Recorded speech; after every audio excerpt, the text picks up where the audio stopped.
E-social. Primeira coisa, o público aqui são de empresas de TI.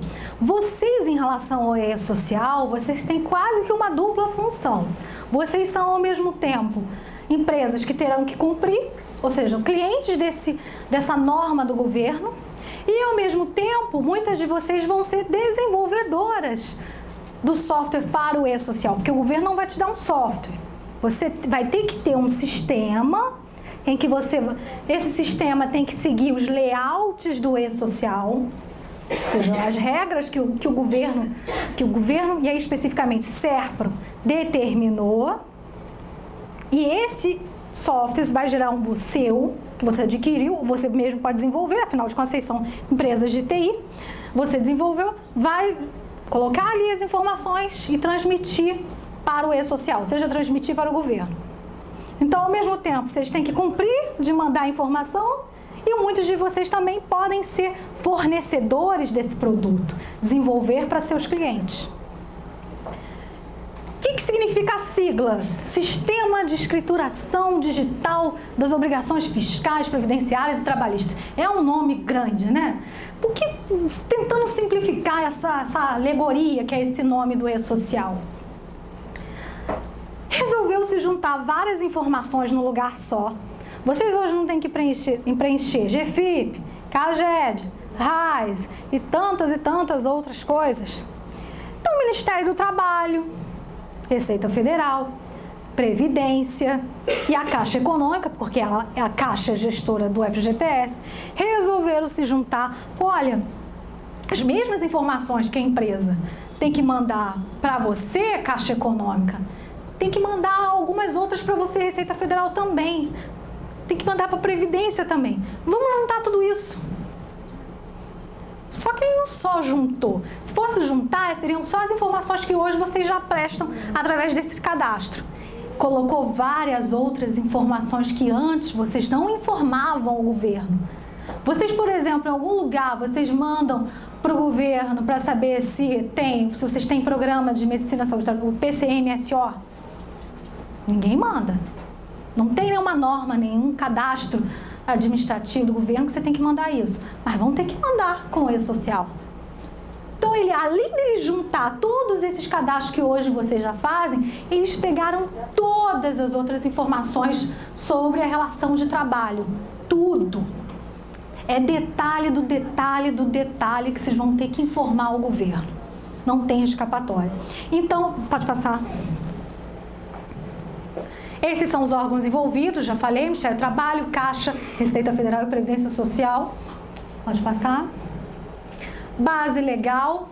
Então, ele foi instituído por esse decreto de 2014. Qual a finalidade? Eu acabei já adiantando, mas vou ler aqui. O E-social tem a finalidade de desenvolver um sistema de coleta de informações trabalhistas, previdenciárias e tributárias, armazenadas em um único ambiente nacional virtual, a fim de possibilitar aos órgãos participantes do projeto, ou seja, aqueles órgãos que eu falei lá em cima, a utilização destas informações para fins trabalhistas, previdenciários e fiscais, e para apuração de tributos e da contribuição para o FGTS. Óbvio, eles vão usar para fiscalização também. Vai facilitar a vida do governo para fiscalização e piorar de vocês. Vamos lá, prazos para implementação. São 2 prazos. Empresas que em 2016 faturaram 78 milhões, a partir de 1º de janeiro de 2018, seja logo ali, falta 2 meses aí um pouquinho, já vão ter que passar a cumprir o E-social. Qual é a exceção? Informações sobre saúde e segurança do trabalho, e aqui eu botei exemplos do que são informações relativas à saúde e segurança do trabalho. São só exemplos, tem outras informações também.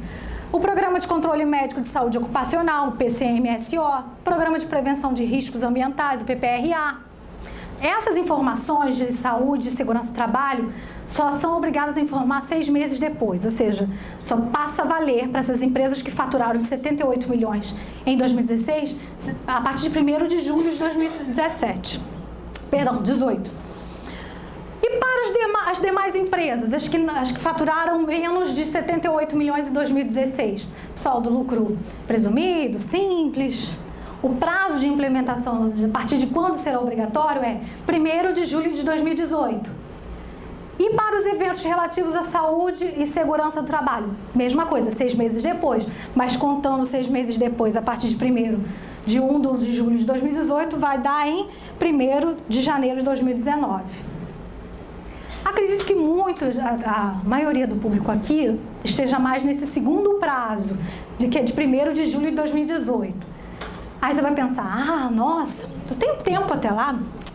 Pô, não precisa me preocupar com isso não. Só em 1º de julho do ano que vem que eu vou ser obrigado a cumprir o E-Social. Vocês não têm noção. Vou voltar, vou parecer um papagaio aqui. São 45 eventos, dentro desses 45 eventos, mais de 2.600 campos de preenchimento. É muito complexo, muito. Entendeu? Bom, onde está previsto esses prazos, para vocês não acharem que eu tirei esses prazos da minha cabeça, né? Essa maluca tirou esses prazos, está na resolução do Comitê Diretivo do E-Social, número 2, de 30 de agosto de 2016. Pode começar. O que pode ser feito antes? Ou seja, esse período que vocês têm até lá, o que vocês podem fazer? Primeiro, acessa o site do E-Social, já se familiariza com isso. Segundo, leia o manual. Eu sei, o manual tem 183 páginas. Eu li esse manual. É chato, mas é importante. Então, entrem no site do E-Social, leiam este manual. Eu trago alguns pontozinhos do manual. Claro que eu não estou abordando as 183 páginas, mas tentei pincelar alguma coisa aqui. Segundo, faça a consulta da qualificação cadastral de todos os empregados de vocês. E eu vou fazer um teste ali agora, daqui a pouco, com vocês, com os meus dados, para vocês entenderem como funciona. Outra coisa, faça um dever de casa, analisa, corrija a situação, a estrutura da sua empresa.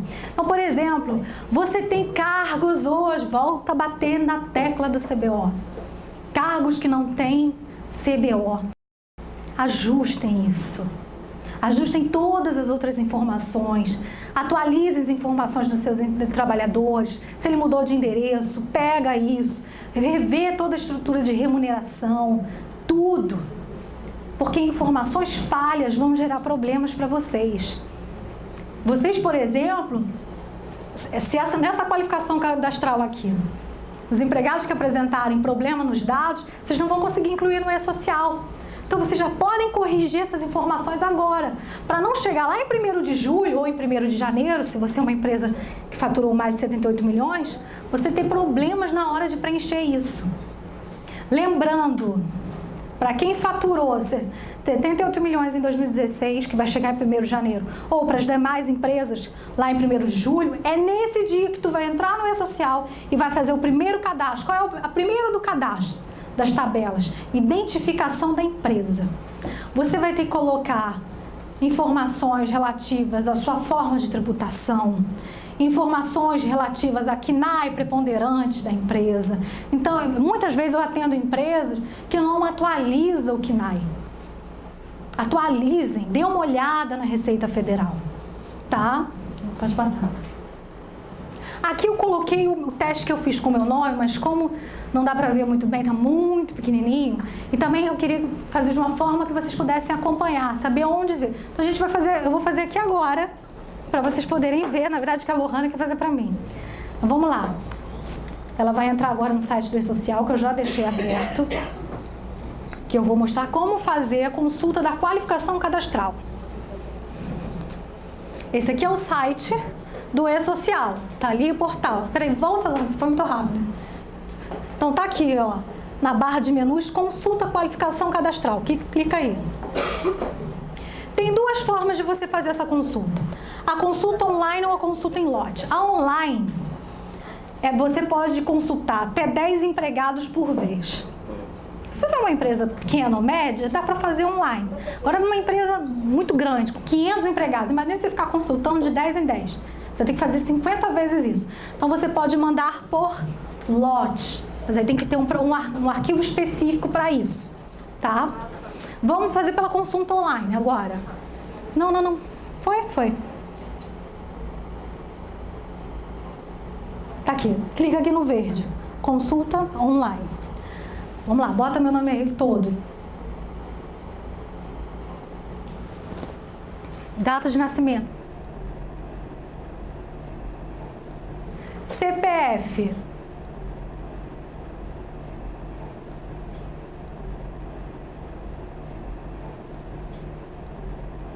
Meu PIS está aí com você. Tem que colocar o PIS também. Vem adicionar. Veja, eu adicionei aqui. Ainda não foi verificado se meus dados estão regulares ou não. Por quê? Você pode fazer de 10 em 10. Então, eu posso vir aqui, digitar nome de outro trabalhador e adicionar. E criar uma lista com 10. Tá? Mas aqui só tem eu aqui de empregada para verificar. Então, vamos lá. Consultar.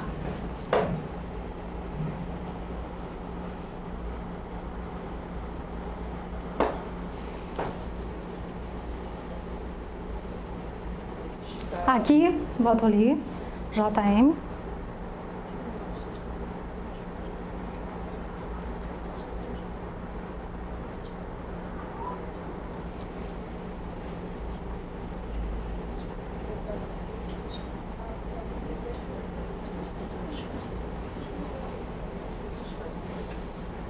Olha aqui, então ele dá o resultado, meu nome, data de nascimento, CPF, PIS, os dados estão corretos. Então, meus dados estão corretos, junto à Caixa Econômica, junto à Receita Federal, olha que legal.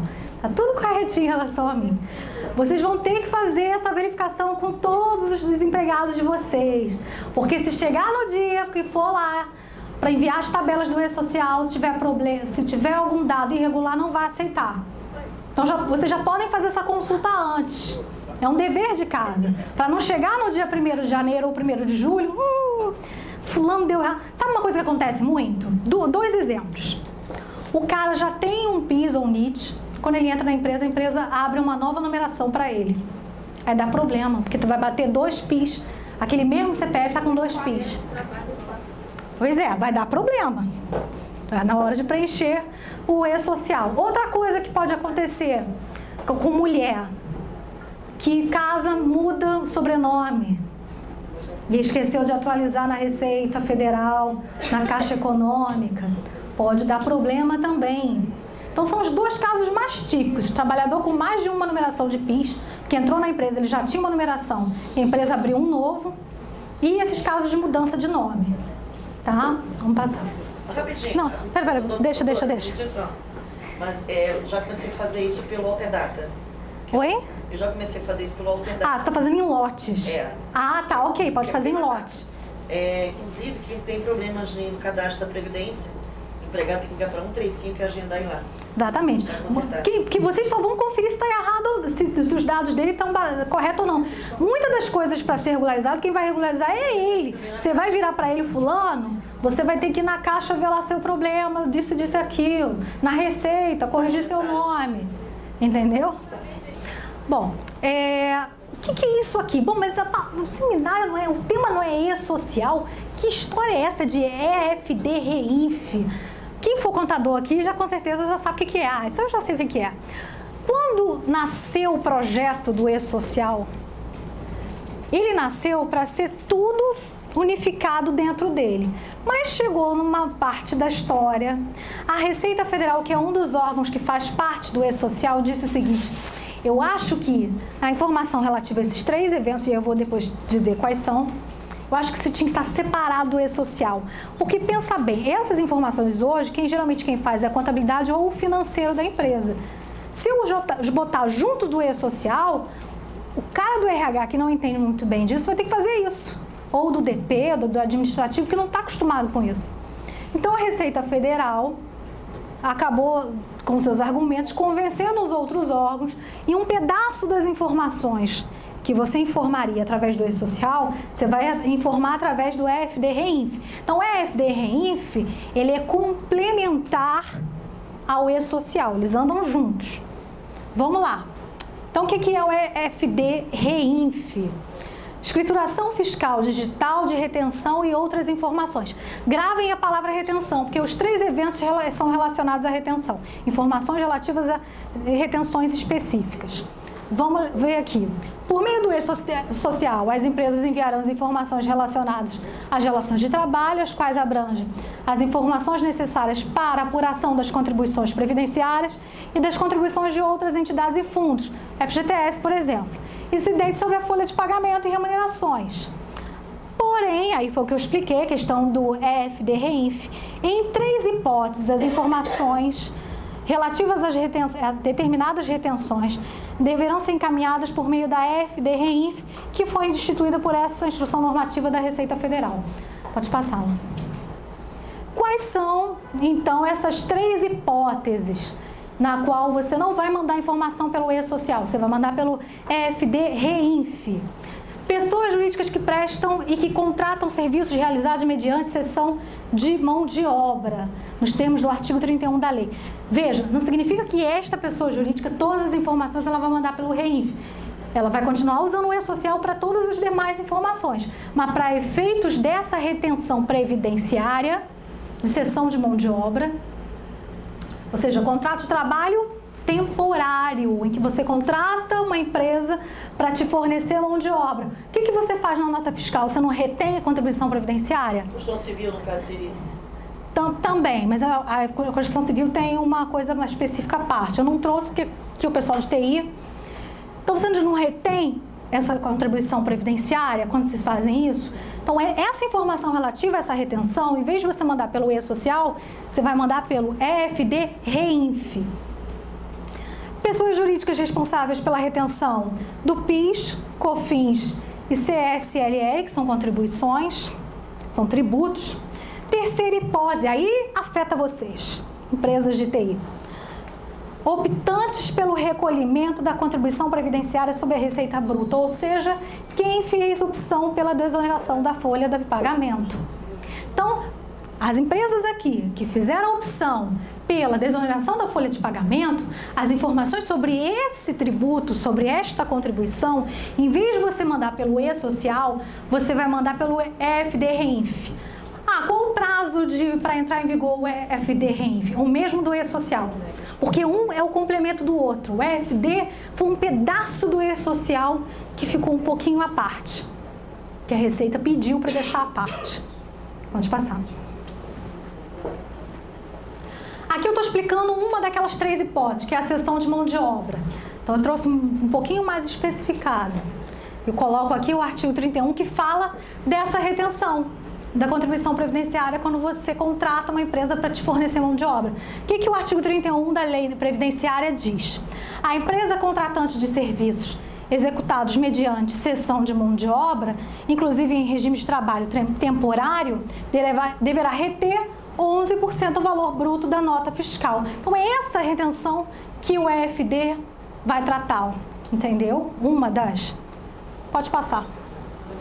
Aqui eu vou pular, que aqui só explica melhor essa questão da cessão de mão de obra, o que se considera cessão de mão de obra. Só que essa explicação eu vou dar lá na parte de terceirização. Então, pode passar, que aí a gente ganha tempo.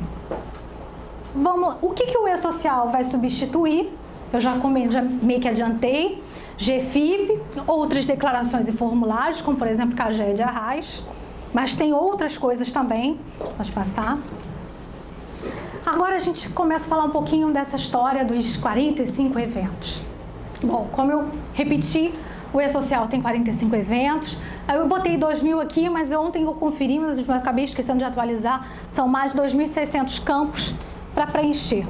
Como é que esses eventos, lembrando, evento é qualquer fato na relação de trabalho. Admissão, férias, licença maternidade, tudo isso. A folha de pagamento de cada mês é um evento. Todos esses fatos é um evento trabalhista. Qual é a ordem, a sequência lógica dos envios das informações? Então, eu cheguei lá no primeiro dia em que o e-social se tornou obrigatório. Vou pegar o prazo do dia 1º de julho. Qual a primeira coisa que eu tenho que informar o e-social? Eu posso começar, por exemplo, falar sobre, mandar informação relativa à jornada de trabalho? Não. Primeiro, você faz um cadastro inicial da empresa, do empregador. Então, primeiro você vai mandar informações relativas ao empregador. Então, existe uma ordem de envio. Você não pode atropelar essa ordem de envio nas informações do e-social. Então tá aqui, primeiro bloco de eventos, porque esses 45 eventos são divididos em 3. Então o primeiro que você tem que enviar, cadastro inicial, que entre outras informações vai ter o CNPJ, classificação tributária do empregador, informar se está na desoneração ou não. Segundo bloco de eventos que você vai informar, então você tem que seguir essa ordem. RET, registro de eventos trabalhistas, eventos não periódicos. Existem coisas que são periódicas, né? Folha de pagamento, todo mês você tem. Mas existem outras coisas, como por exemplo, licença maternidade, é uma coisa que não é periódica. É um evento trabalhista não periódico. E em terceiro, eventos periódicos. Então, eu dei o exemplo aqui, eventos de folha de pagamento. Pode passar. Aqui tá os 45 eventos. Passa para a segunda página. Tá aqui, terceira página. Vejam, eu coloquei todos os 45 aqui. Eu não vou conseguir abordar os 45 eventos aqui. Eu precisaria de um dia inteiro só para isso. Mas você viu que no primeiro slide eu fiz um círculo e um evento. Volta lá. Tabela, eu já comentei sobre essa tabela e vou bater de novo na tecla. Eu estou batendo muito pelos erros que a gente vem encontrando nas empresas. As empresas entram em contato com a gente para pegar informações, consultoria jurídica, ou até na pesquisa salarial, e a gente está identificando muito esse problema. Vocês no E-Social vão ter que preencher a tabela S1030, que é a tabela de cargos. E aí, vai no PDF aí. Sai aí da apresentação, vem aqui no PDF. Não, aqui. Esse é o layout. Aqui tá estranho para vocês que são mais DP, administrativo, diretor. Para o cara do desenvolvedor, programador de vocês, vai entender isso aqui melhor. Porque é ele que vai pegar esse layout que o Serpro determinou e vai transformar isso num software, num programa, onde você vai jogar as informações. Então, tem aqui todos esses códigozinhos que o seu programador, seu desenvolvedor vai entender o que é isso aqui. Isso aqui é uma parte mais técnica. Mas por que ainda assim eu quis trazer essa tabela S10? Desce lá um pouquinho nessa tabela. Para. Aqui. Não sei se o pessoal aí atrás com certeza não deve estar enxergando. Dentro da tabela, olha aqui. Preencher, nessa linha aqui, preencher com o nome do cargo. Linha de baixo. Classificação brasileira de ocupações, deve ser um código existente na tabela DCBO. Eu estou botando isso para provar que eu não estou mentindo, vocês vão ter que preencher. Então, ajustem isso. Pode voltar à apresentação. Então, esses são os 45 eventos. Pode passar. Volta só para dar alguns exemplos aqui.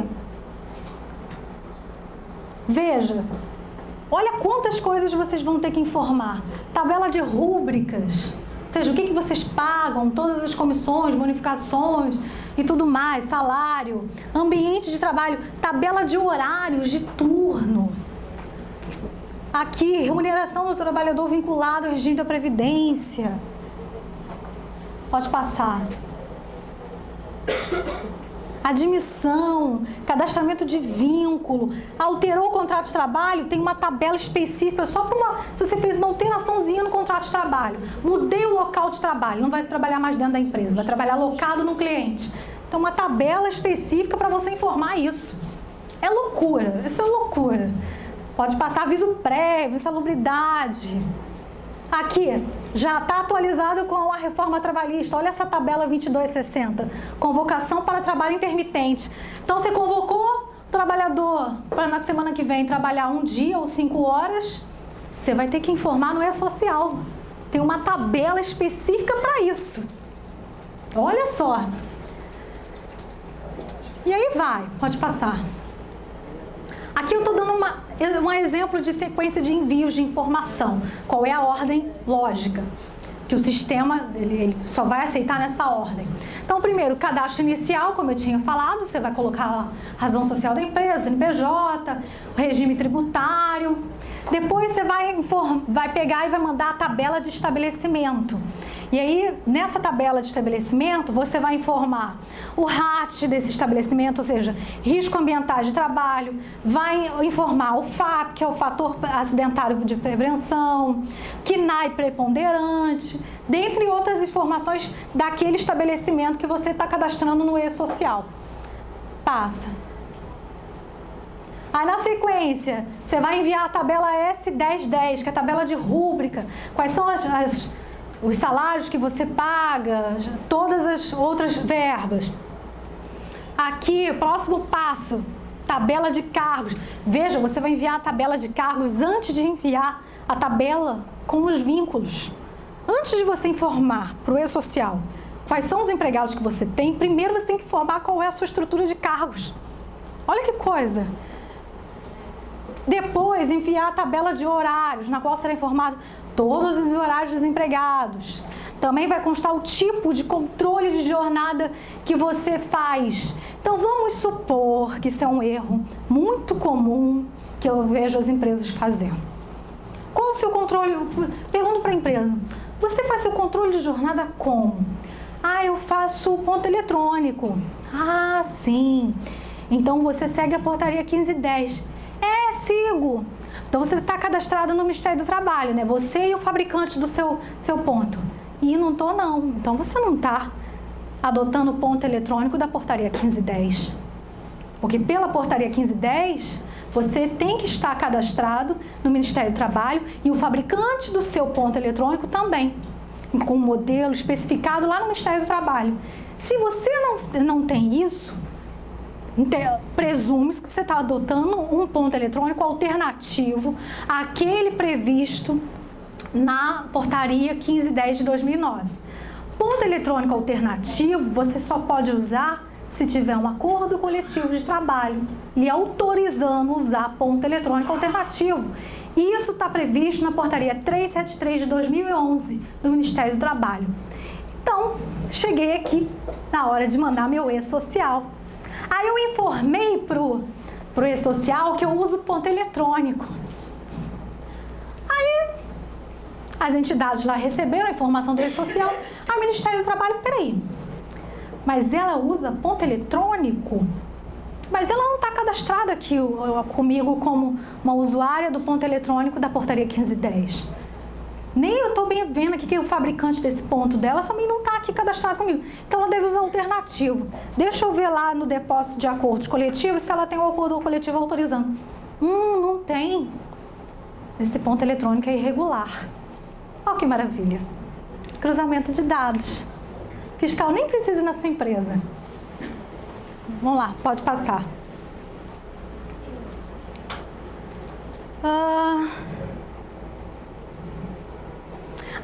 Prazo dos envios. Bom, o cadastro inicial, que é o cadastro da empresa e do estabelecimento, vocês vão fazer no primeiro dia em que entrar em vigor o e-social. Imagina a loucura que não vai ser o site do e-social. Provavelmente vai ficar fora do ar o tempo todo. Mas nesse primeiro dia você já tem que fazer isso. Registro de eventos trabalhistas não periódicos, eventos não periódicos. Vocês vão cadastrar esses eventos no e-social conforme eles forem acontecendo. Ou conforme o prazo previsto em lei.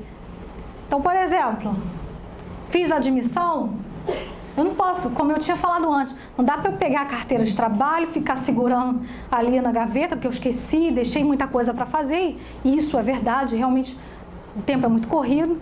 10 dias depois, 5 dias depois, tem que anotar CTPS, tem que mandar informação para o e-social. Não, é na hora. Tem que mandar essa informação na hora. Férias, você não tem que avisar com 30 dias? A lei não fala isso? Não dá para 15 dias antes das férias sem informar no e-social. É com 30 dias. Assim como você tem que informar o seu empregado com 30 dias de antecedência, no e-social também. Agora, os eventos periódicos, eventos de folha de pagamento, aí eles devem ser transmitidos até o dia 7 do mês seguinte. Por que até o dia 7? O prazo que a CLT prevê para você pagar salário não é até o dia 5 do mês seguinte? Por isso que ele jogou esses 2 dias a mais, deu esse prazo até o dia 7 do mês subsequente, para você transmitir os eventos de folha de pagamento. Ok? Pode passar. Pronto, foi um resumo, gente, do e-social. Óbvio, tem muito mais coisa. Eu poderia aqui abordar as 45 tabelas, detalhes de cada uma, mas eu não conseguiria em um dia abordar nem a metade das 45. Então, o que eu recomendo, peguem o manual, leiam. Se tiver alguma dúvida, manda pra gente. Se for uma dúvida jurídica, eu vou responder. Se for uma dúvida mais técnica, tem um diretor do TI Rio responsável por essa área técnica do e-social, tá?